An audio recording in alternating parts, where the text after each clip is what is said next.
የኢሚግሬሽንና ዜግነት አገልግሎት አስቸኳይ ፓስፖርት ለማግኘት አስፈላጊ ሰነዶችን አሟልተው በአካል ዋናው መስሪያ ቤት ለመጡ ደንበኞች አገልግሎት እንደሚሰጥ አስታውቋል። ከቅርብ ጊዜ ወዲህ በአስቸኳይ ፓስፖርት አገልግሎት ዙሪያ በተለይ ከኦንላይን አፕሊኬሽን ጋር በተያያዘ ከተገልጋዮች ከፍተኛ ቅሬታ እየተነሳ መሆኑን የገለጸው ተቋሙ ለዚህ ችግር እንደ መፍትሄ ይሆናል ያለውን አማራጭ መንገድ ማስቀመጡን ተናግሯል።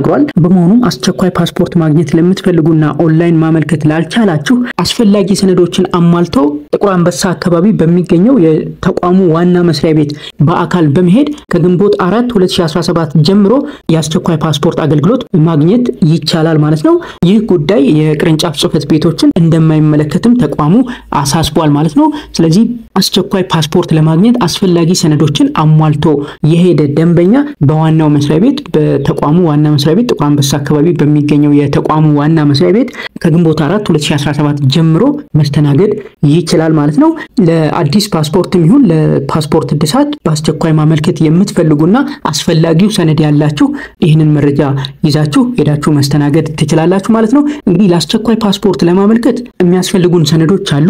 መክፈል ስለቻልን ብቻ ፓስፖርት በአስቸኳይ ላናገኝ እንችላለን። የሚያስፈልጉ ሰነዶችን ስንመለከት አስቸኳይ ፓስፖርት ለማውጣት የሚከተሉት ውስጥ ቢያንስ አንዱ ያስፈልገናል።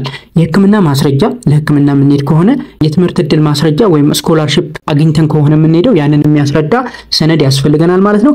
ለመንግስት ስራ ጉዳይ የምንሄድ ከሆነ ወይም ለወርክሾፕ የምንሄድ ከሆነ ያንን የሚያስረዳ ሰነድ እንዲሁ ያስፈልገናል ማለት ነው።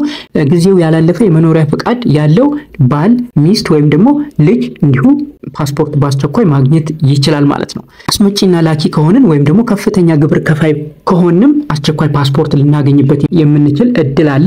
ያም የሚሆነው ይሄንን የሚያስረዳ ሰነድ ይዘን ከሄድን ነው ማለት ነው። ሌላው ፓስፖርት ላይ ጊዜው ያላለፈ የተመታ ቪዛ ካለ እንዲሁ ፓስፖርት ለማሳደስ አስቸኳይ አገልግሎት ማግኘት እንችላለን ማለት ነው። ስለዚህ ከነኚህ ሰነዶች ውስጥ አንዱን ይዘን በመሄድ አስቸኳይ ፓስፖርት ልናገኝ እንችላለን ማለት ነው። የአስቸኳይ ፓስፖርት ክፍያ ከኖርማሉ ክፍያ ያው ከፍ እንዳለ ይታወቃል። አስቸኳይ ፓስፖርት በ2 ቀን ወይም ደግሞ በ5 ቀን ነው ልናገኝ የምንችለው። በ2 ቀን ከሆነ 25000 ብር ይጠበቅብናል።